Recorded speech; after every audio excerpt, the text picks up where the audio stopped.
We're outside right in front of my office building in downtown Guangzhou, right across the street from the Mall of the World, which is this huge underground center where actually is one of my favorite restaurants is. And basically what I want to talk about is something that Rico and I talked about this morning as we were just, getting up, getting some coffee, talking about the future of really e-commerce. Like, that's a question that I always ask myself, like, where is e-commerce going in the next 4 to 5 years? The whole selling online game, because I think the whole discussion started with Rico recommending a podcast to me, which is Reply All, and the episode is called The Most Expensive Free Watch, I think. It's episode number 117, I'll link it down below. And basically it's these guys, I guess they're just for the first time discovering this whole dropshipping model. If you're not familiar with dropshipping model, what it basically entails is you start a Shopify store, you go to AliExpress, or you can even use a tool like a which is something very recent. I think it's 2016, 2017 release.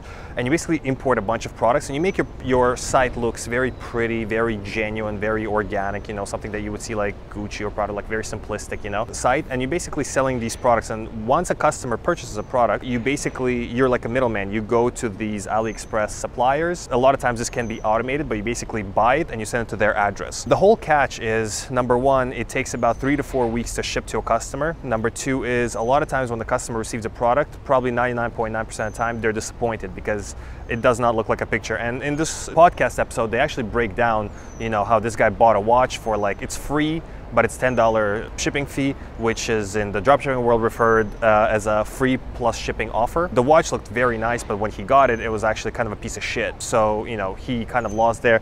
He was pretty aggravated, and he kind of tells this whole story. And so these guys from Reply All dig deeper into it. And the whole conversation with that took place with Rico and I is, like I said, something that I'm super curious about all the time. It's like, what's this going to look like in the next 4 to 5 years?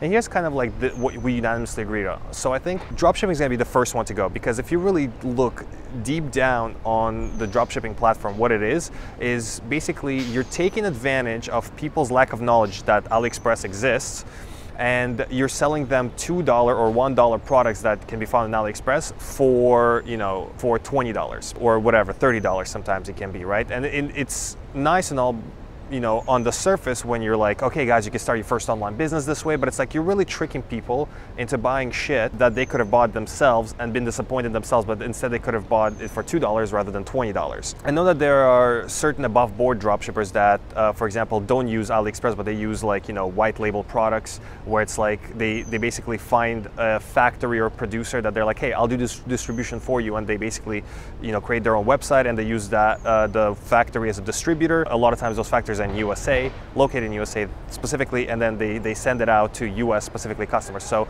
there are some above board drop shippers, but very, very few and far between. I believe I would probably say 95% of people use this exact formula of Shopify, AliExpress, Facebook ads. That's kind of like the structure of it. And so what you're doing is you're basically tricking people and their lack of knowledge into buying shit and then profiting from it.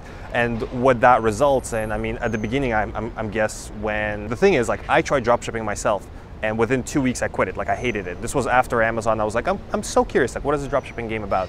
I hated the fact that people were complaining about how late things are, because usually it takes 3 to 4 weeks to deliver something. I hated the fact that when people received the item, they were actually super disappointed. I started looking into other big dropshippers. For example, one big dropshipper, and some of you might have heard of them, is Sugar and Cotton. You Google Sugar and Cotton review, you're gonna see for yourself, people are pissed. And it's like, you're adding no value. I think the big difference between Amazon white label, even not Amazon, just white label business, is at least there is some form of QC, quality control, where either you have a third-party quality control person or a sourcing agent going to the factory, inspecting the product, okay, it looks good, the factory is legitimate, whereas here there's zero QC involved. It's just they're just making it. They put some nice pictures online of it. A dropshipper takes these photos, puts it on his site, as soon as an order comes in, they just forward it. They're they don't care, it's never gonna come back to them. What are they gonna do? Leave a review on the dropshipper's site, oh, I was so disappointed, and then those people just delete it, right? The dropshipper just well, screw you kind of thing,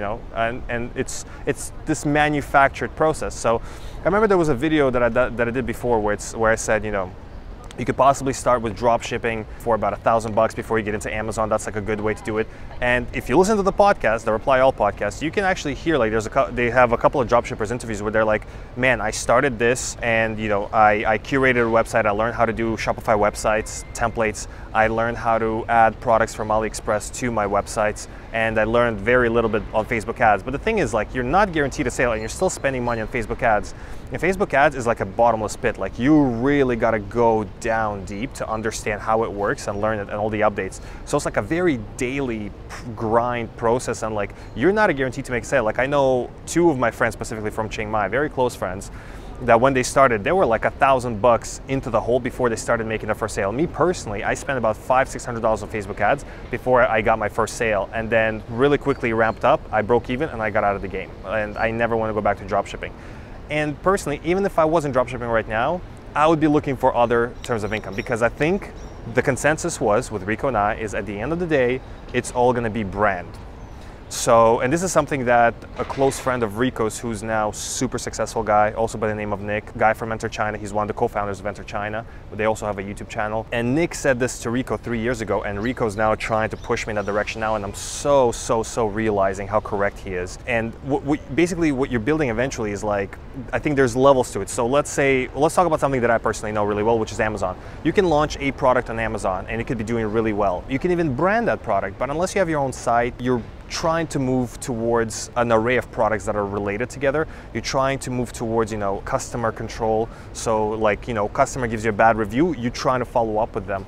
You're trying to, get better feedback. You're trying to create your own site and then get your own email list and, send up promos, like actually learn to run a real business, not just an Amazon business. Amazon is just a channel of distribution. What you want to do is eventually you want to have a brand with like 3, 4, ideally 5 products that can cross-sell each other. You have very deep quality control where if you're not in China yourself, you have a person that you've hired that go and every shipment they inspect by the global QC standards of how good is this. Like this gets a lot more complicated than just launch a product on Amazon, make $5 grand a month, and you're good. No, I think that something that Ryan Moran said that I heard him say on a podcast before, I think it was 2 years ago when I was driving in my car around Toronto, was that there's going to be a big consolidation. And I'm really noticing this right now in the Amazon game, where it's not just as easy to just launch a product and start selling. Like, yeah, maybe if you're like found like a niche of a niche or like a new emerging niche where you launch the product, but I think who's really winning are people who make brands, who follow up with their customers, who actually put a lot of effort into the packaging, their own site, their own follow-up, they're really paying attention, they're really doing a lot for the customer. And it's kind of like, as the customer interacts with your brand or your product, they start to form an opinion about it. I think drop shipping is a loser's game, because it's just inevitable that people will start forming a negative opinion. Like, yeah, let's say you build a brand. Let's take the sugar and cotton guy. It's inevitable that people will Google sugar and cotton review, and then they see just these shitty reviews, and people are like, you're literally building a brand that people hate.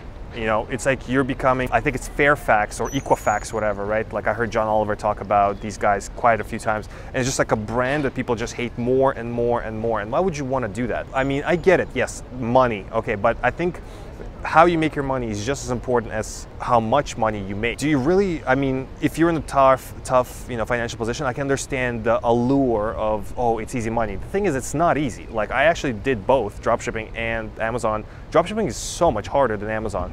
I actually really enjoyed the process of Amazon, like looking at the product, like imagining how the customer is going to interact with it. Like, this is mine, like I own this, like I put so much effort into this, and I want to launch it, and I want to see people's reviews, people's genuine reviews that I cannot, even if I wanted to, I can't remove or alter in some fashion, because Amazon controls those reviews. So it's a very real feedback of customers to what I do personally. I get a lot of pleasure from that process. Whereas drop shipping, like I said, you're inevitably making a brand that people are gonna hate. Like I said, because of 30–40 day shipping. Even if you're upfront about it, like, people are rational, they'll still give you a 1 star, just like I hate that, because lack of quality control. So you think that it's going to be a nice product. Maybe you even mean well by starting I want to curate these items because this is what I like, and people can come to my store and it's my own thing. But unless you're doing really deep quality control, you're not really adding much value. If anything, you're frustrating a lot of people. And like I said, once again, you're creating a brand that people are going to hate. So the next step is, you launch an Amazon product, And I think the step after that, which is what I'm working on right now, is launching multiple products on Amazon that are correlated with each other, maybe creating multiple bundles, creating your own site, creating your own channels of distribution, finding like third-party distribution like Shipmonk or Celery is another pretty cool one that I found, I think.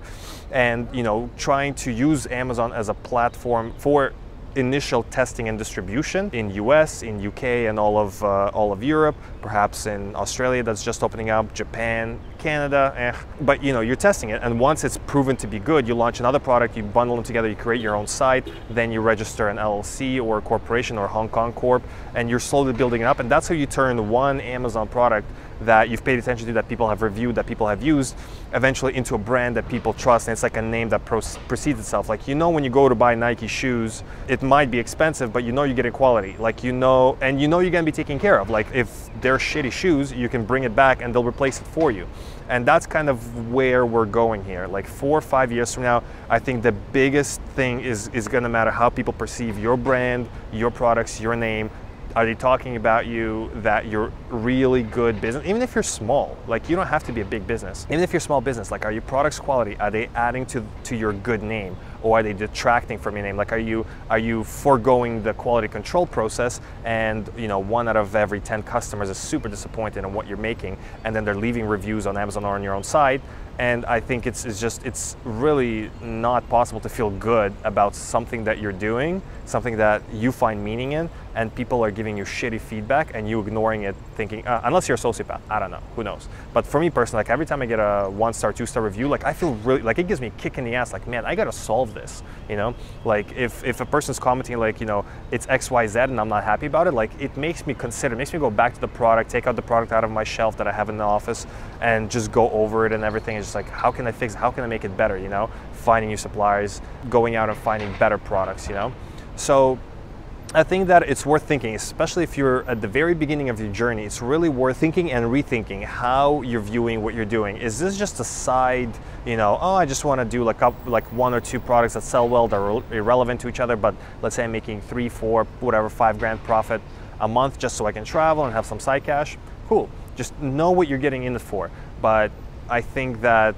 you don't look at where the puck is, you look at where the puck is going. And the puck is going to brand, to relevant products that are within its own ecosystem. It's going to paying very special care and attention to not only the quality control and the packaging and the delivery and how you present yourself and what you promise, the whole thing of like under promise, over deliver, but also how your customers perceive you. And if you're in it for the long term, like me, if it's not just like, oh, I just want a side hobby just to kill some time, just so I can brag to my friends that I'm making money online. If you're in it to win it, as I say, if you're in it for real, start thinking about these things. Start thinking, where the 4 or 5 years from now, where do you want this to go? It's not even about the money, because if you think in these terms, it's inevitable you'll get to $1 million and beyond. But just start thinking about this as a real big boy, big girl business and not a side hustle, okay? So I hope you got some value out of this. Give me a like and let me know what you think. I'm really curious about this topic specifically because I've met quite a few guys who do dropshipping, who advocate for it very deeply. And I want to know, you and your friends, if you've had experiences, or even if you didn't have experiences, let me know what your thoughts are on what I said, because like I said, I'm very curious about this. So I hope you guys got some value out of this, and I'll see you in the next video. Cheers.